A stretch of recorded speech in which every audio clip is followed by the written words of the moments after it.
La question. Pourquoi les gouverneurs qui ont remplacé Luboya, il ne fallait pas les mettre à la place d'Évariste? Vous ne trouvez pas qu'il fallait mettre à la place d'Évariste? Vous avez enlevé Luboya pour rien. Les enfants de l'Ituri ont besoin de lui. Ils disent Azonga. Il fallait qu'on soit gouverneur à Sikao Yobotikuna. Botinde pas Évariste Somo. Évariste Somo est incompétent au vrai terme du mot. Un général inutile. Depuis qu'il est parti, on n'a jamais appris que non. Ils ont fait l'embuscade du Kadeko. Ils ont tué 30, 50 Kadeko. Rien. On fait que tuer 30 Congolais, 10 Congolais, 40 Congolais. Il n'y a pas d'explication. On ne veut pas de conseils des gens de Tshisekedi là. Toboye Bako Senabino. Il est incompétent. Il garago. Vous l'enlevez. Les enfants du Nord Kivu disent on n'a plus besoin de lui. Si vous allez prendre Constant Ndima, mais lui, pour Évariste Somo et Sili, il n'est plus capable. Il a déjà pris le goût de l'argent. Yo, si on a besoin de maire général, les gens sont contents. On te nomme dans la zone de guerre Yozo CP là. Voilà, voilà. Donc, Somo Lingi Mbongo, yo Lingi Somo ya Mbongo, Lingi Ango Makasi. Voilà, donc, Excellence, Messieurs le Président de la République, le peuple de l'Ituri m'a contacté. Ils ont dit, Kalonji Oyo, complice, Oza sous-généralité, Akedenaye. C'est ça qu'ils disent. Et nous ne pouvons que accepter parce qu'ils n'avaient pas na bango. Bazolo Baguete, via Oza mystique, via Lingi Mongo Mingi. Il est incompétent à un niveau que vous n'avez pas l'idée. Et c'est triste. Ou bien, donner aux enfants de Nord Kivu là-bas, Luboya, on peut essayer.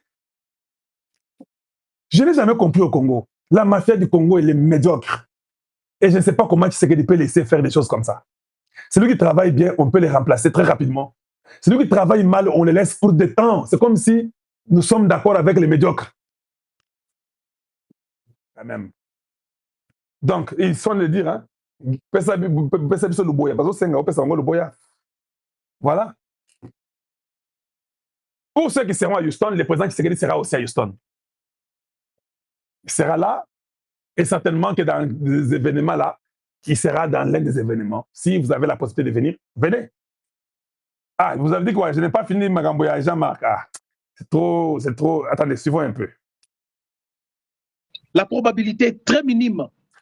Parce que tout le monde ne fera pas la politique. Tout le monde ne deviendra pas leader politique. Voilà. Mais nous avons quelque chose dont la probabilité peut être à 100%. C'est celui de construire une société juste. Une société où le partage, la solidarité est érigé en mode de gouvernance. Ce qui est étonnant, lui, quand il était à l'Assemblée, là, je même partagé avec vous, hein, il s'est construit, il s'est tapé une maison de 4 à 6 millions dans 6 mois. Et vous avez partagé, vous, les Congolais, quoi? Voilà les gens qui aiment parler. Quand on lui donne les micros, ça devient comme la diarrhée. Donc, ils aiment parler pour raconter des bêtises, vous montrer qu'ils sont des modèles. La probabilité de moins 100. Tu commences à partager quand toi, tu prends les choses à main. Tu ne te sers pas d'abord toi et tu te fais un modèle politicien. Yanzala. L'amour.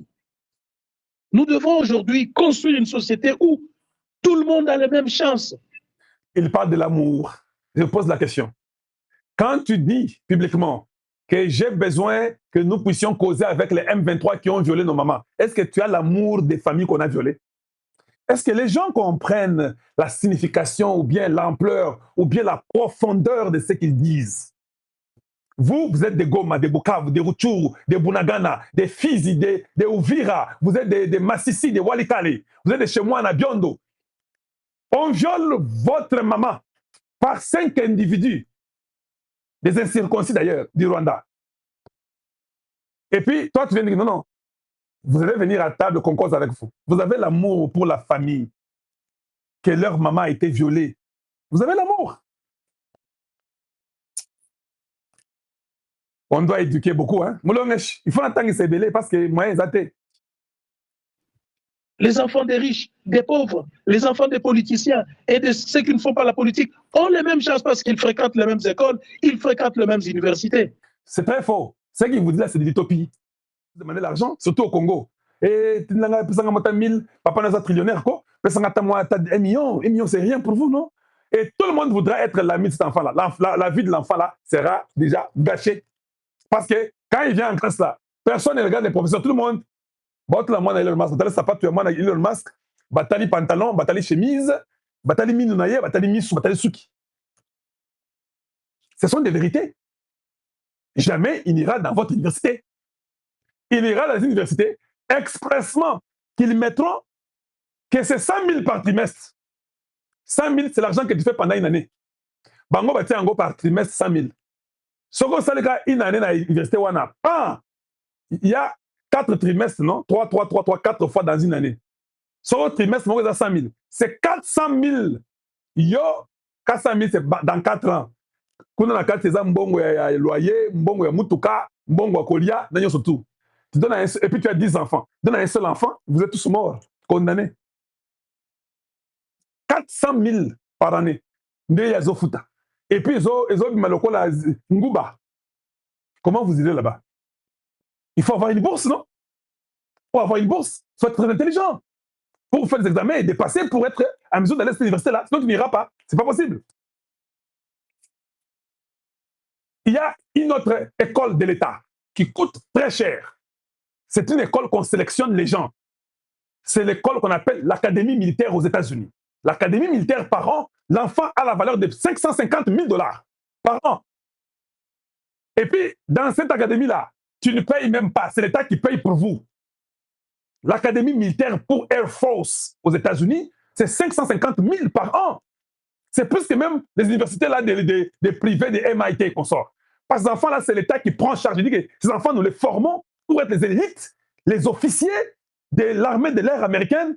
Par an, 550 000. Quand l'enfant fait 4 ans, c'est 2 200 000 qu'on a mis sur l'enfant.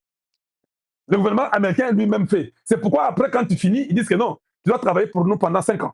On a dépassé 2 millions pour toi. On t'a instruit dans les écoles meilleures, une académie meilleure, la discipline, l'intelligence, la technologie, on donne tout. Allez, 50 travailleurs aussi pour nous. Maintenant, lui dit que nous tous, nos enfants pauvres, riches, tout le monde, nous dirons des mêmes choses. C'est faux. Il faut dire, on va améliorer la vie de chacun de nous. Mais nous ne serons pas dans la même université. Il faut dire la vérité aux gens. Mais quand Oza Maïl était, quand Karola Ming Namutu, tu commences à raconter des rêves, des choses qui ne sont pas vraies, qui n'existeront jamais. Cette société est possible que si et seulement si chacun de nous se met debout et il se bat pour son pays. Ce n'est pas possible. Qu'on arrête de vous dire que ces politiciens-là travaillent pour eux-mêmes. Oui, oui, vous travaillez pour vous-même, pas pour le peuple. Pour ceci. Sinon, Lumumba aurait aussi travaillé pour lui-même. Oh non, non, Lumumba est différent de vous. Lumumba est différent de vous. Lumumba a dit face à face aux Belges que non, vos os à la bisop à vérité. Toi, tu as dit que les M23, tu es tout solo là. Tu vois que tu es différent de Lumumba. Lumumba a refusé ça. Toi, tu acceptes d'aller causer, donc tu es une poule mouillée. On dit mieux que en quoi tu es bon? En quoi tu te compareras à Lumumba? Sinon, tous les combats de Tiens Tshisekedi seraient pour lui-même. Donc, il est clair aujourd'hui que notre pays est en danger et que chacun doit prendre conscience de l'avenir de ce pays, l'avenir de ses propres enfants. Voilà. Et ceux qui n'ont pas encore des enfants doivent comprendre qu'ils en auront demain. Ils auront des responsabilités. Mais si ce pays continue comme ça, l'avenir, leur avenir, l'avenir de leurs enfants est totalement compromis. Voilà. C'est ça mon dernier mot. Donc, ça sera très compliqué si vous avez vos enfants et vous les mettez dans les trucs de savon antiseptique, les histoires bêtes, causer avec les ennemis, soyons ensemble. Et puis, comment, quand nous parlons pour la constitution du pays, nous voulons qu'on change. Comment est-ce que nous, les Congolais, nous disons que non, tout solo là, tout ça, le dialogue. Donc, ces gens-là sont d'accord. Je suis presque là, je suis presque à la fin. Ces gens-là sont d'accord qu'on change la constitution. Mais à condition que tout ça, le dialogue. Vous avez compris? Ce sont des mendiants, de gourmands, de voleurs, des tricheurs. Ils veulent s'en sortir.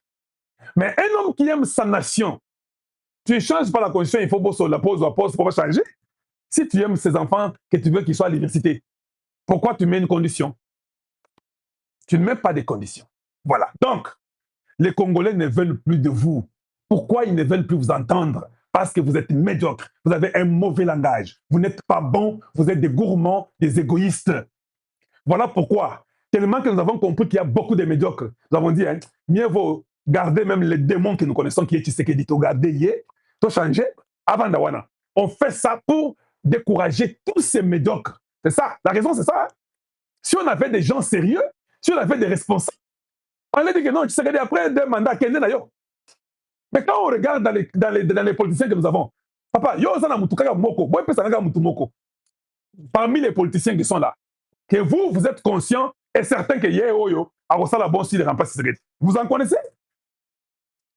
Dans leur langage, contradiction totale. Ils sont tous médiocres. Mieux vaut qu'on garde celui que nous connaissons déjà. Qu'il finisse Sassou, Museveni et Kagame, et puis il va partir. S'il doit faire encore 10 ans, qu'il les fasse, et puis il parte avec eux. S'ils sont là, lui aussi reste là.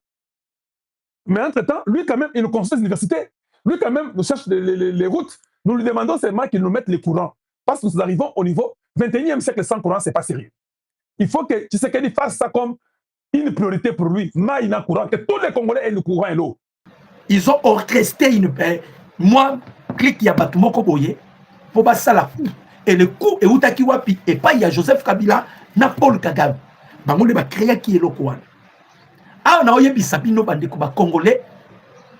Kagame, chaque jour, en zota la calendrier, en zota la souki Nzamba Rolongola, moi, juillet, le 17 juillet. Nzamba Rolongola, moté. Kagame, ana katsa kotala kaka calendrier. Akota réunion awa mabe, akota awa mabe, kuna na CAC, akimi. Ane sika akonya tate, bisika nyo sozo kende, mabe likolo ya mabe. Akomi kotala calendrier, na boule ya kotala peut-être. Bakoyi kolongola, moi, le 17. Ou bien, il pensait que Soki, bandeko bakongole, Soki opposition et s'est manifesté. Opposition s'est manifestée. Peut-être que les Américains vont dire non. L'opposition s'est manifestée. Bon, Toli Misakaka, papa, les Américains vont lobby, ils sont ici. Boyo Kalisusu, bato continuer à rêver. Le rêve est permis. Et si le lobby Conseil de sécurité à Genève, la 62e session du Conseil de sécurité des lois des droits de l'homme de l'ONU s'ouvre. La RDC au menu sur la violence crielle sous le régime de Tshisekedi, signalant la présence du conseiller de Donald Trump. À l'issue de la 60e, le président du Conseil des droits de l'homme, l'ambassadeur, avait annoncé la nomination de 3 experts chargés de conduire l'enquête internationale sur les violations présumées des droits humains en République démocratique du Congo. Là, c'est le rêve est permis. Voilà, Bafayou.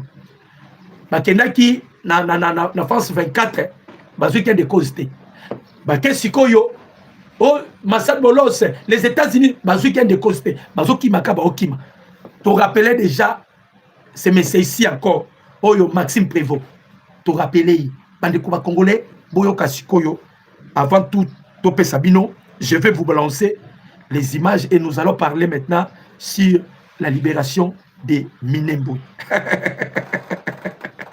Minembwe, Bandeko Nangaï. Malobi Boye, Minembwe centre tombe entre les mains des FRDC. Cette image, d'ailleurs, cette image, les FRDC appuyés par les Hibou et les Ouazalendo ont repris le contrôle de Minembwe centre après des violations, des violents affrontements. Alors que certains citoyens encore invisibles de l'AFC M23 et ses alliés, le fait sur le terrain démontre une toute autre réalité. Les forces loyalistes avancent et récupèrent progressivement les zones occupées. Face à la puissance des faits de l'FRDC, plusieurs éléments ennemis auraient abandonné leur position, laissant derrière et des armes, des équipements et des uniformes. Le message est clair. Aucun bastion n'est imprenable lorsque la volonté de défendre la patrie est le plus forte que la paix. Hommage aux FRDC, hommage aux Ouazalendo et à tous ceux qui se combattent pour l'intégrité territoriale de la République démocratique du Congo. Tout le monde a l'image, Bandeko. Et bon, tout le monde a tout pété du solo à Minembwe. Aïe, aïe, aïe, aïe, aïe, aïe, aïe. Tu as vu ça qui Kagame. Tika, Kagame, l'ingété. Tu as vu, tu as vu, tu Minembwe. Tu as diminué le volume, hein. On a.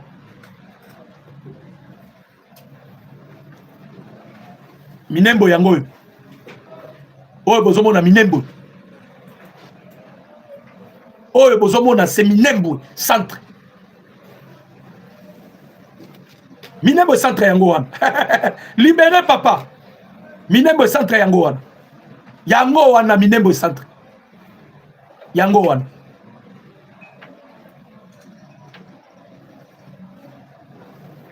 Minembo centre yango wana. Kagame, attention, ça va. Zelana na Sabino école otokotaki. Yango yo.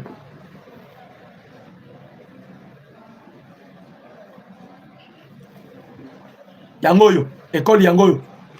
Minembo centre yango yo. Papa.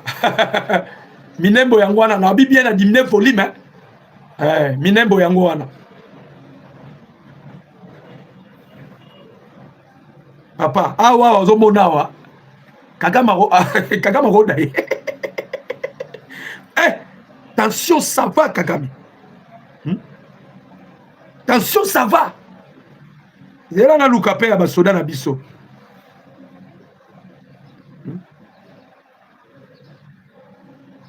Bango yeyo na kata Minembo.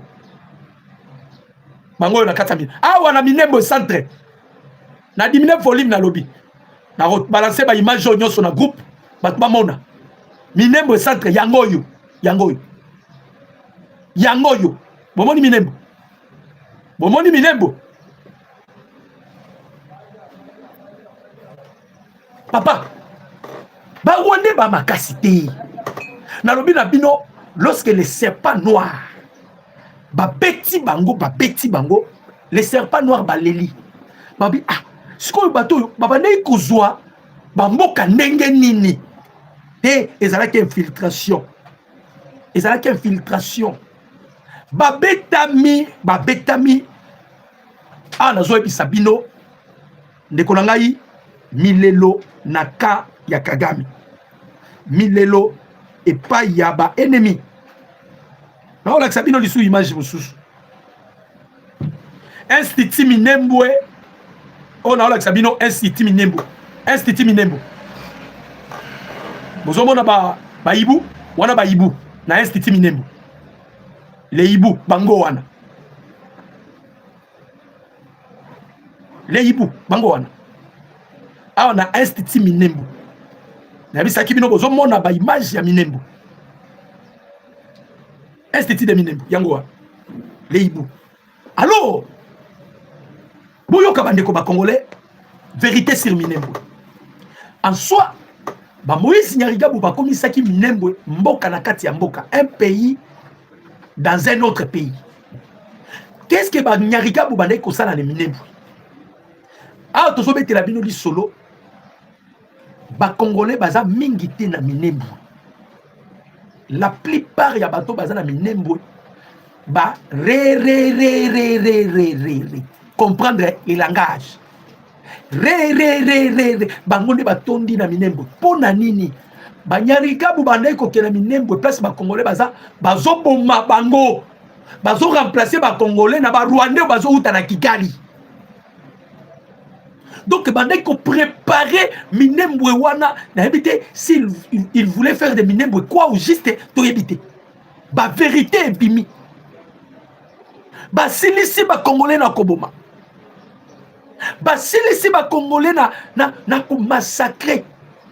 Donc, bangaki ba sala Minembwe état moko ya ba Rwandais. Parce que bato to kuti na Minembwe wana bilongiana za ba Congolais. Bilongi wana eza ba Congolais. Ba Congolais baza ndambu. Siko eloko ni de salami. Tangu tozobunda na Minembwe. Tozobunda na Minembwe. Bande kunangai pression elekaki tellement makasi. Ba oko bunda lisusu te baturanero. Na bisa bino colonel na bangola ba boka mandukiti. Tellement bande ko bunda te bakomi ko bata kolongola batemi ba oko tana bandako. Je félicite tous les Congolais. Il y a bonne qualité makambo bosali na Minembwe. Boyebi makambo Congolais basali. Il y a bonne qualité. M23 soit kotika na ndako na ye. Akangi porte, ake abengi. Abengi basoda na biso. Yango moni to kangi bango 200 tuiranero. Na lobi 200 to kangi bango. Basi batini bango na Kinshasa. Donc pour la guerre, Kagame n'a plus d'espoir. Voilà Kagame voulait utiliser Martin Fayoulou pour signer sa régime, le président Tshisekedi touche. Quatre ezalaki nini? Bakoti réunion. Kagame, bakoti réunion. Ah, pourquoi vous sanctionner quand Rwanda, gouvernement congolais va sanctionner Bamote? FRDC va sanctionner Bamote. Kagame a commis combien de calculs? Il a piégé Tshisekedi dans l'Est. Tshisekedi va piéger sur la Est, tout est lié à ce défiant. Tout est plus loin. Il y a qu'on menace à FRDC, bakota na Rwanda, bazoboya, non, nous devons changer le système. C'est Kabila qui va maintenant donner à Paul Kagame méthode. Méthode nini, on peut utiliser opposition à la République démocratique du Congo. On peut utiliser bâtir bongo. Pour y opposition pas bimananzela. Son opposition va bimananzela, opposition va provoquer la police.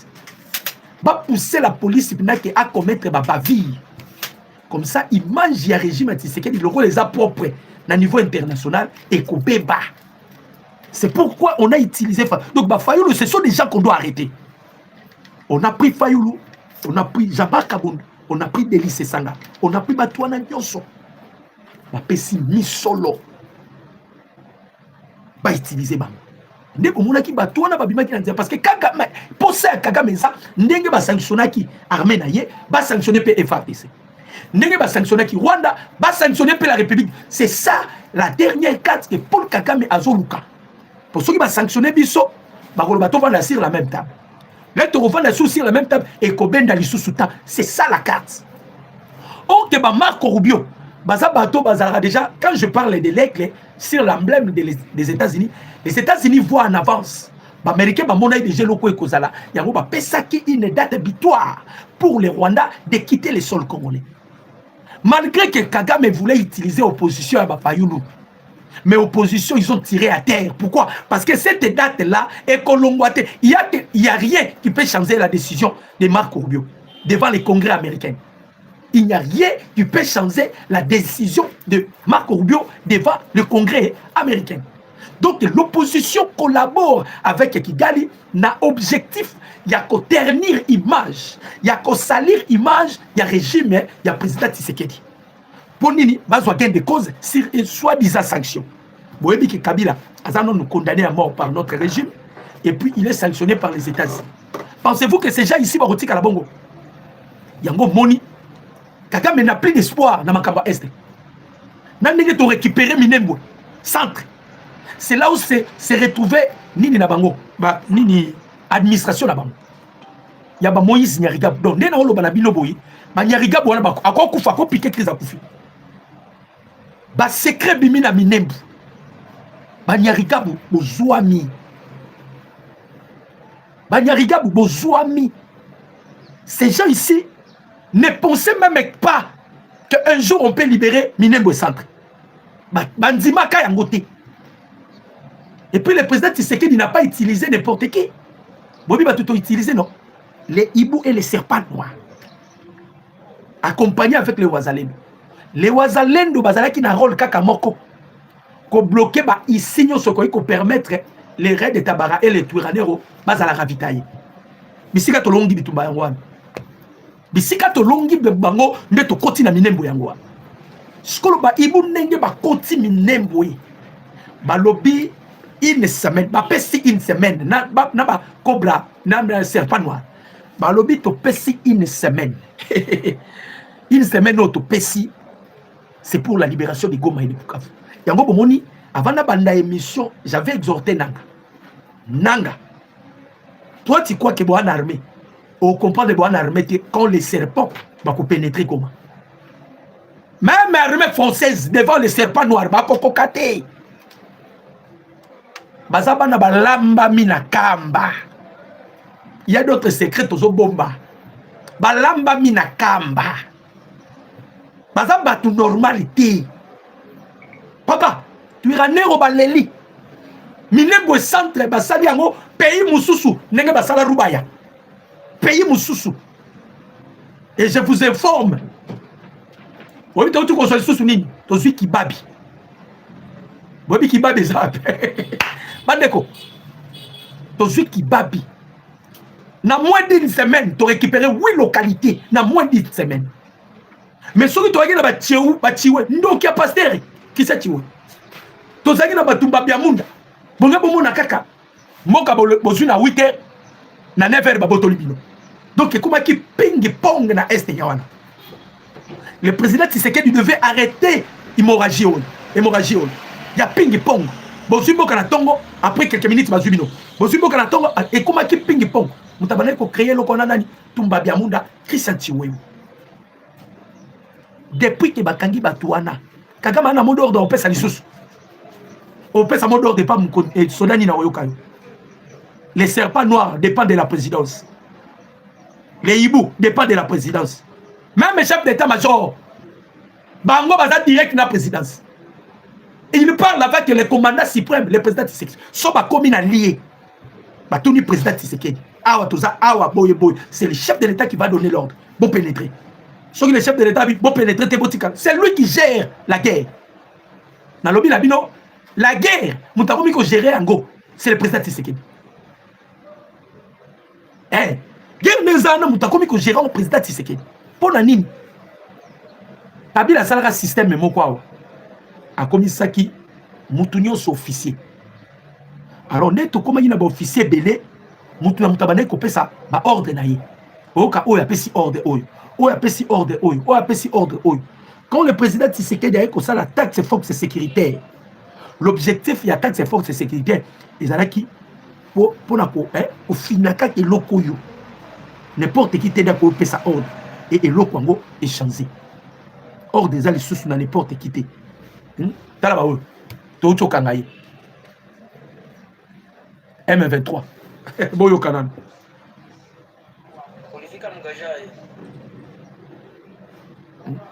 Unasema sasa jina lako wangu tunaibia hata na oka Swahili bien na oka Swahili mwa jina lako au tunaikombo na hii ulifika Mgajai baba wazalendo ndio bakangie baba wazalendo ndio bakangie. Donc vous sentez que ennemi essoufflé. L'espoir est envolé sur la guerre de l'Est de la République démocratique. Donc pour la Kagame, Abosana. Babosana. Boyoka. Les forces armées de la République démocratique du Congo reprennent le contrôle des hauts plateaux de Minembwe.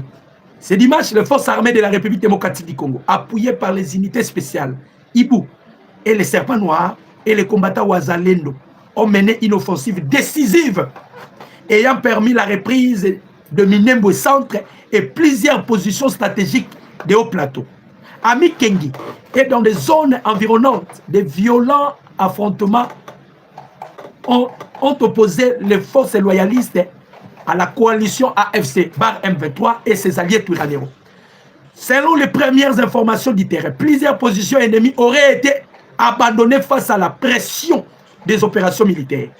Cette avancée marque un tournant important dans les dynamiques sécuritaires de la région où les forces armées de la République démocratique du Congo reprennent progressivement les initiatives et réaffirment l'autorité de l'État. Le message des autorités militaires est clair.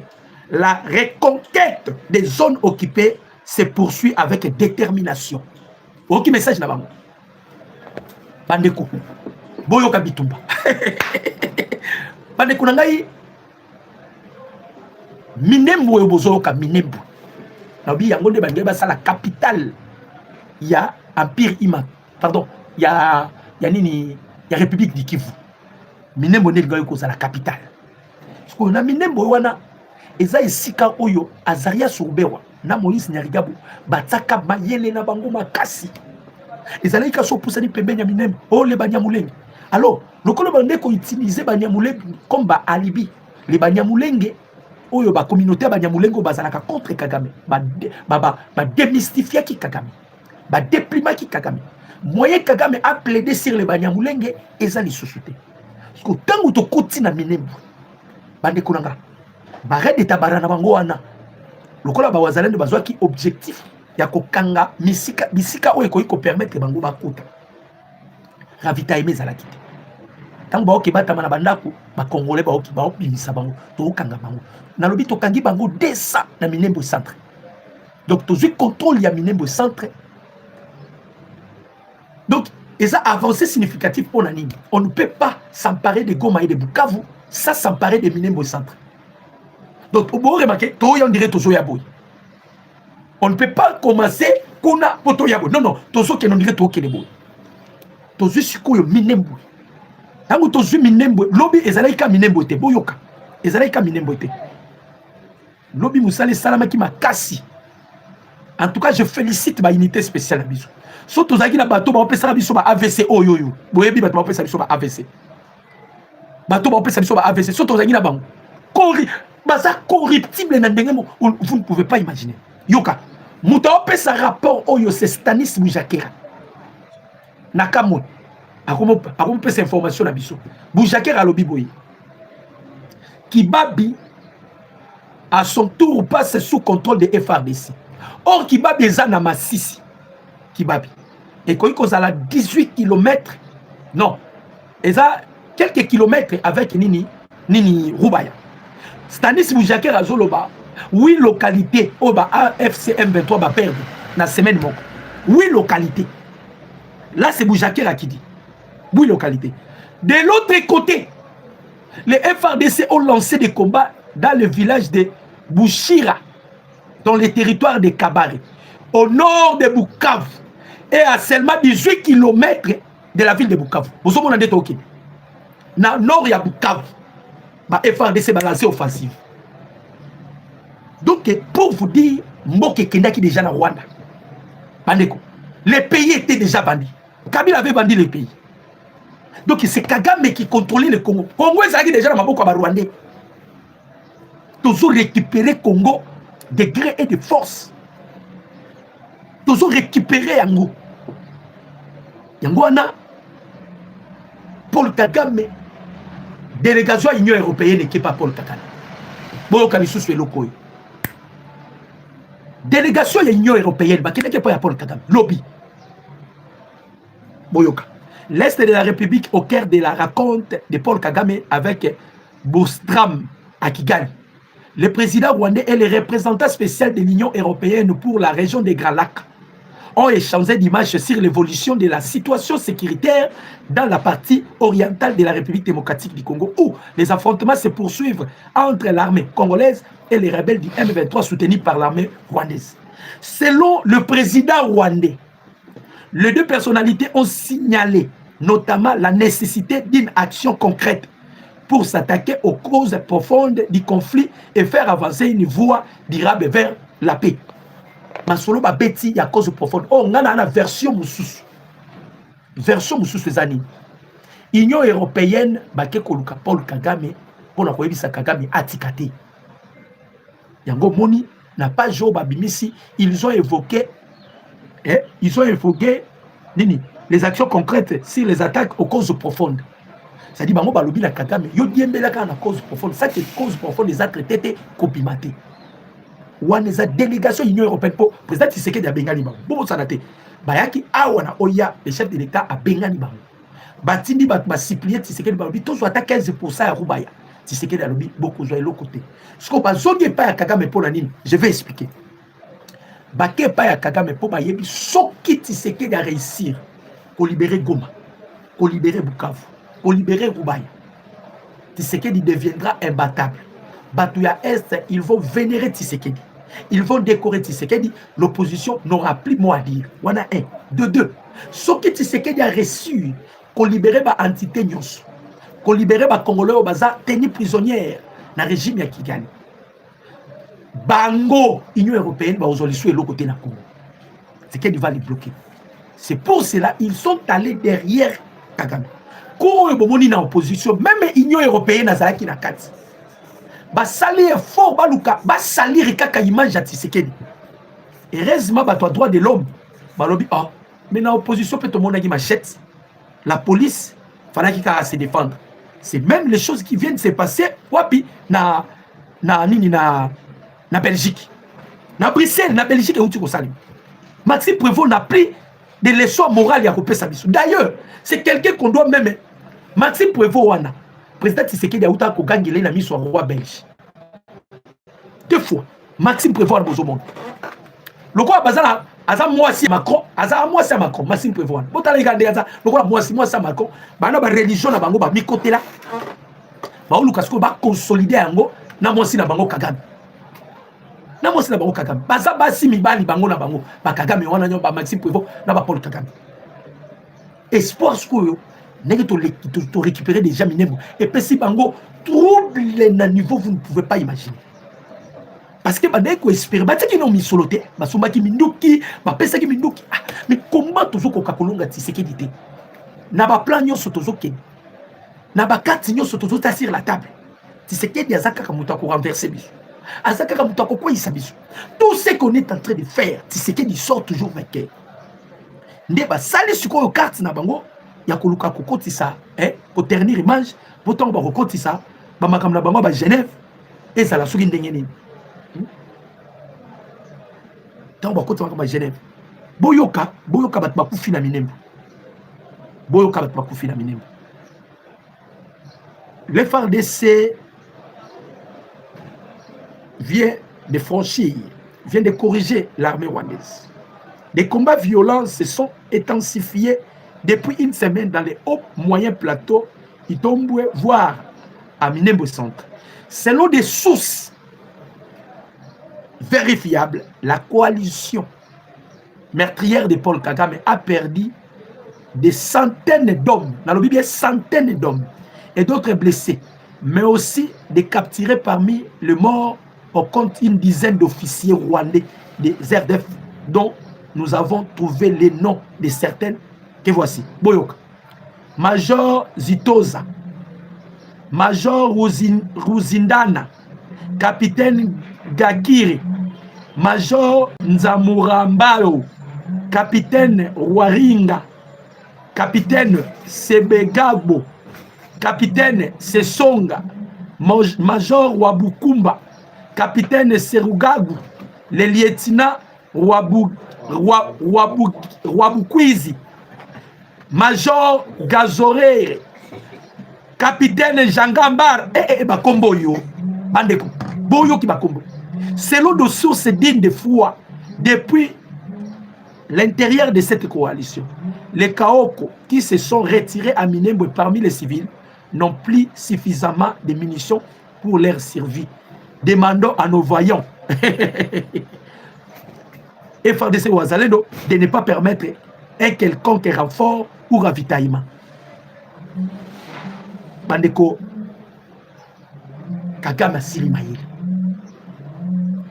Kagame Sili Mayele, on a libéré Minembwe. Macron asphyxié. Baoye bate, basala nini.